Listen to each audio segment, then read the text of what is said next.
There was a time when garden wisdom wasn't found in books or videos, but in the quiet habits passed down through generations. Your grandma didn't spend endless hours fussing over her tomatoes, yet somehow her harvest baskets were always overflowing. What was her secret? It wasn't complicated gadgets or expensive products. It was simple, clever techniques that maximized results while minimizing effort. Today, we're digging into 20 forgotten tomato growing tricks that your grandparents used to grow more food with less work. Buried rusty nails or iron scraps. Your grandma never tossed out those old rusty nails or metal scraps. They were garden gold. She'd slip a handful into the soil near each tomato plant, where they slowly released iron as they continued to rust. This simple trick prevented yellowing leaves before they ever appeared, feeding plants with minerals often missing from tired soils. Instead of diagnosing problems mid-season or rushing to buy bottled tonics, the iron was already in place, working quietly underground. The tomatoes responded with greener foliage and stronger stems, their chlorophyll rich and active. What looked like trash became a steady supplement, turning discarded bits of metal into more vigorous growth and heavier fruit clusters with almost no effort required. Buried cans or buckets. Instead of soaking whole beds, old gardeners buried tin cans or buckets with holes punched in their bottoms right beside each tomato plant. When watered, the liquid went straight to the roots instead of spreading uselessly across the surface. This cut down evaporation, kept weeds from sprouting between rows, and delivered every drop where it mattered. A few minutes of watering filled each buried can, and the job was finished. No wasted effort, no baked crust sealing off the soil. Plants grew deeper roots, stayed moist longer, and required less frequent tending. It was a design of efficiency, channeling resources straight to the heart of the plant. With little more than a few salvaged cans, the garden produced more fruit from less work as the water itself was trained to serve only the tomatoes. Trenches for wastewater. Before garden hoses and irrigation systems, your grandparents were masters of water efficiency. They'd dig shallow trenches between tomato rows that captured household wastewater, cooled dishwater or rinse from the laundry, strained of food scraps and harsh soaps. This gray water trickled slowly down the furrows, seeping into the soil around tomato roots. Though modest in nutrients, it kept the earth moist during dry weeks, without hauling fresh water from the well. The tomatoes, spared from drought stress, set fruit steadily, even in lean summers. It was brilliant efficiency, turning daily chores into garden irrigation that delivered more reliable harvests with less work. Water deeply, but less often. Your grandparents didn't stand with a hose every evening. Instead, they watered tomatoes deeply, but infrequently, often just once a week, unless drought struck. This approach forced roots to grow downward, searching for moisture deep in the soil rather than lingering near the surface. Deep-rooted tomatoes weathered dry spells without wilting, drawing from reserves other plants couldn't reach. The gardener saved hours of daily watering, while plants grew more resilient and self-sufficient. When the fruit set, it ripened evenly without the cracks and splits that come from irregular moisture. This wasn't neglect, it was strategic laziness that produced stronger plants and better harvests while freeing up precious time. Mulched with straw, leaves, or grass. Old-time gardeners saved themselves endless weeding by mulching right at the base of their tomato plants. They used whatever was on hand, straw from the barn, raked leaves from the yard, or a thick carpet of fresh grass clippings. Spread in a generous layer, the mulch locked in soil moisture, keeping roots cool and damp even in the heat of summer. At the same time, it smothered weed seeds before they could sprout, eliminating constant hoeing or backbreaking pulling. Over time, the mulch slowly broke down into rich humus, feeding the soil naturally without store-bought fertilizer. The payoff was bigger and better harvests, tomatoes that held moisture evenly, resisted stress cracks, and ripened heavy on the vine. With just one afternoon's work, gardeners bought themselves weeks of relief and healthier tomatoes. Companion planting with basil and marigolds. Your grandma knew that plants could protect each other better than any spray bottle. She'd slip basil and marigolds between tomato rows, creating a natural defense system that kept the plants thriving with minimal intervention. The sharp scent of basil drove away hornworms and whiteflies, while the golden blooms of marigolds deterred nematodes underground and attracted pollinators above. Instead of mixing sprays or dusting powders, she let these companion plants do the work. The result was simple yet powerful. Fewer pests, better pollination, and steady harvests of plump tomatoes with very little fuss. This timeless trick reminds us that nature's own partnerships can be stronger than anything bought in a bottle, and far less work to maintain. Pinched off suckers. Old gardeners rarely let tomato plants run wild. Every week, while walking the rows, they'd glance at the junction where a leaf met the main stem. If a small shoot, called a sucker, was pushing out, they pinched it off with a quick snap of the thumb and forefinger. Those suckers, left unchecked, would have grown into new branches, demanding food and water while offering little fruit in return. By removing them, the plant poured its energy into the main stem and fruit clusters already forming.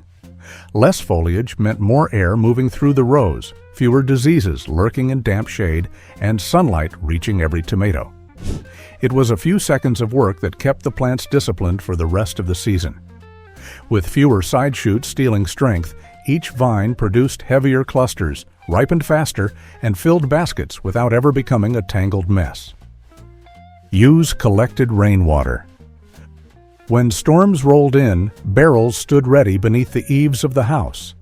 Tin spouts funneled the runoff, filling them to the brim in a single downpour. This rainwater was softer than well water, free of lime and minerals, and tomatoes seemed to drink it more eagerly. Buckets dipped from those barrels were carried down the rows, each pour soaking in without leaving a crust of residue behind. The gardener didn't wrestle with hard soil or buy additives to correct it. Rainwater kept the earth loose and receptive. Plants watered this way grew taller and stayed greener, even through dry stretches. A good rain meant weeks of stored reserves, reducing the endless chore of hauling from a pump or well. In the end, the barrels gave more harvest with minimal effort, turning every storm into a stored advantage. Rotate tomato beds. Your grandparents never planted tomatoes in the same patch season after season. They shifted them to a fresh bed, sometimes where beans had grown, other times where corn or squash had left their mark. By moving them, the soil was never exhausted by the same demands, nor was it left vulnerable to the same diseases and pests. Rotation refreshed the ground, balanced nutrients, and broke cycles of blight that clung to old spots. It also meant the gardener didn't waste time fighting recurring problems or dousing the soil with remedies. Instead, the plants thrived in clean earth, their roots meeting conditions they hadn't already depleted. Each rotation gave stronger vines and fruit with fewer blemishes. Without extra sprays or fertilizers, without labor spent saving a tired patch, they drew more reliable harvests simply by letting the land heal itself. Plant deeply. When transplanting, old gardeners didn't just drop tomato seedlings at surface level, they buried them deep, often stripping the lower leaves and sinking half the stem underground. Tomatoes are unique in their ability to sprout roots along the buried stem, and this trick gave them a foundation most crops never enjoyed. Those extra roots meant steadier uptake of water and nutrients, anchoring the plant against wind and summer storms. Instead of weak seedlings struggling in shallow soil, each plant rose sturdy, able to endure heat without constant rescue. The gardener saved time on staking repairs, saved water by having roots draw from deeper reserves, and saw fewer plants fail. A little extra care at planting gave a season's reward in resilience and fruiting power. It was the kind of foresight that guaranteed more growth and heavier clusters from less work right through harvest. Wood ash. From the stove or fire pit, wood ash was never wasted. Old gardeners carried it out in buckets and dusted it lightly around the base of tomato plants. Ash carried potassium, a nutrient that pushed plants into flowering and fruiting rather than just producing leaves. Unlike heavy chemical mixes, this home resource was free and always on hand. A thin layer sprinkled onto damp soil dissolved slowly, seeping into the roots with every rain or watering. Tomatoes, given this boost, set more blossoms, and those blossoms held longer before dropping. The vines didn't just look healthy, they translated their strength into ripened clusters. A handful of ash cut the need for store-bought feeds, saving money and labor while still enriching the soil. It was a trick that added more fruit from less work, using nothing more complicated than the remains of last night's fire. Composted manure. Barnyards were the original fertilizer bins. When manure was left to rot down into dark, crumbly compost, it became a treasure for tomato beds. Old gardeners spread it in autumn or worked it in just before planting, giving the soil a slow-release feast of nitrogen, phosphorus, and trace minerals. Unlike raw manure, which could burn plants, the composted form blended smoothly with earth and supported steady growth all season. Once in place, there was no need to top up with frequent feedings or chase after deficiencies. The soil itself was loaded and ready. The result was plants that surged ahead with strong stems, thick foliage, and clusters that ripened heavy on the vine. With manure doing the steady work underground, the gardener needed fewer interventions above ground. It was a natural way to raise more fertility and abundant harvests from minimal effort. Grow tomatoes near corn or beans. Companionship in the garden wasn't just about looks. Tomatoes often shared space with tall corn or climbing beans, creating partnerships that benefited everyone with less work for the gardener. The corn provided a measure of shade during the hottest part of the day, keeping soil cooler and conserving moisture. Meanwhile, beans fixed nitrogen into the soil, leaving the ground richer than before. The mix reduced the strain of heat and kept the tomatoes thriving with less irrigation and fewer added nutrients. Instead of tending tomatoes in isolation and supplying every need by hand, the gardener leaned on these natural partners. The tomatoes, in turn, bore clusters of firm, flavorful fruit without constant fussing. This clever arrangement yielded more strength and productivity from less work, all because the plants themselves carried some of the load. Chickens' patrols. When tomato beds were between plantings or after seedlings were well established, chickens were turned loose. Their scratching claws unearthed beetles, worms, and weed seeds, while their droppings sank quickly into the soil as fertilizer. A flock could clear pests from a patch in days, all while mixing in their own manure. It meant fewer bugs nibbling at fruit, less time wasted pulling weeds, and richer earth for the next crop. The gardener provided little more than a movable fence or watchful eye, and the birds did the work gladly. Tomatoes raised on soil visited by chickens grew vigorous and clean, less troubled by disease or infestations. What might have taken hours of hand labor was covered in a fraction of the time, and the benefit carried through into healthier harvests. Cloche Covers. In early spring, old gardeners didn't wait for the weather to settle. They carried out old glass jars, cut off milk jugs, or homemade cloches and placed them right over tender seedlings. The covers trapped the day's warmth and shielded the plants from cold nights, frost, or biting winds. This small act extended the season forward by weeks, giving tomatoes a head start while neighbors still waited. With protection in place, seedlings didn't need replanting after a cold snap, nor did they stall in their growth. Stronger stems and earlier blossoms followed naturally. A few saved jars spared hours of re-sowing and the frustration of lost time. By harnessing warmth already in the sun and keeping it close to the soil, these covers offered more growth from less work, allowing gardeners to enjoy ripe fruit ahead of schedule without constant replanting or elaborate setups. Prune, lower leaves.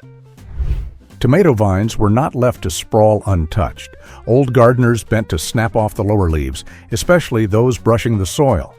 This small routine kept foliage from touching damp ground where blight and rot waited. With fewer leaves near the soil, airflow improved through the row, and sunlight reached every cluster. The plants, no longer wasting strength on crowded, shaded leaves, funneled energy into flowering and fruiting above. Disease spread slowed before it could begin, saving the gardener the work of spraying or losing half a plant to wilt. What looked like a simple pruning gesture meant stronger vines and cleaner fruit with less labor later in the season. By guiding growth upward and away from hazards, they drew more fertility and fuller harvests simply by knowing what to remove. Seed saving. At the end of the season, when the best tomatoes were sliced for the table, old gardeners often laid a few slices aside to dry in the sun. Seeds clung in neat rows inside the flesh, and as the slice shriveled, the seeds cured right along with it. Once brittle, the slice was tucked into a paper envelope or cloth bag and hung in a cool place. Months later, those seeds woke quickly in the spring, already primed by the slow-drying process. This method saved the trouble of washing and fermenting seeds, and it preserved them in a simple, tidy package. The dried flesh even protected the seeds against mold or pests. Without fuss, the gardener had a ready store for planting, each carrying the vigor of last year's strongest fruits.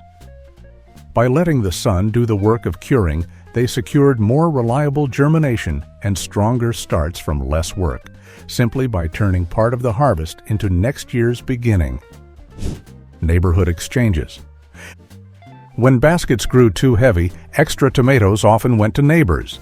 In return, seeds or seedlings from different yards came back. Over time, this quiet trade enriched the garden, blending traits from vines that thrived in slightly different conditions. The exchange meant stronger plants, with each line carrying resilience, shaped by another patch of soil or another gardener's care. Instead of trial and error alone, knowledge and seed traveled hand in hand. A few simple swaps spread hardiness and taste across the community. This sharing built diversity that kept blight or drought from wiping out whole rows. Less money spent on seed catalogs, fewer failures from weak stock, and vines that seemed to improve with each passing year. This was the outcome. From simple generosity and seed saving, the harvest multiplied. Boardwalks. When spring rains or autumn storms turned gardens muddy, old gardeners found a simple way to protect both the soil and their plants. They laid wide wooden boards down between the rows, creating firm paths that carried their weight without pressing directly on the earth.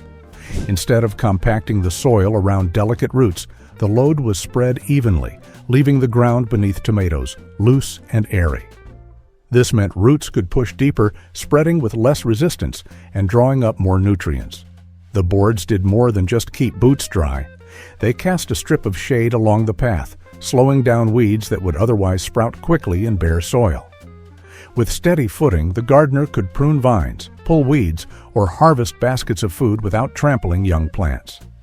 This small, thoughtful trick preserved soil health, kept rows tidy, and turned a messy, muddy patch into a garden that stayed neat and productive with far less effort. Buried fish scraps. Long before store-bought fertilizers lined shelves, old gardeners turned to the most natural booster they had on hand: fish scraps. When a tomato seedling was set into the ground, a few fish heads, bones, or entrails were buried deep beneath the roots.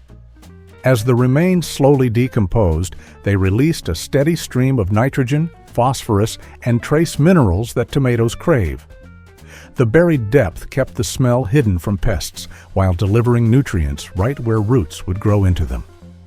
The vines above responded with lush, dark foliage and clusters of fruit that seemed heavier than neighboring plants. Gardeners who practiced this trick rarely needed to buy supplements or worry about nutrient deficiencies. With one buried gift at planting time, the tomatoes thrived for the whole season, giving a fuller harvest from almost no effort at all. Which of these tomato growing secrets would you use in your garden? Let us know in the comments below. If you learned something new today, please subscribe to the channel. See you in the next one.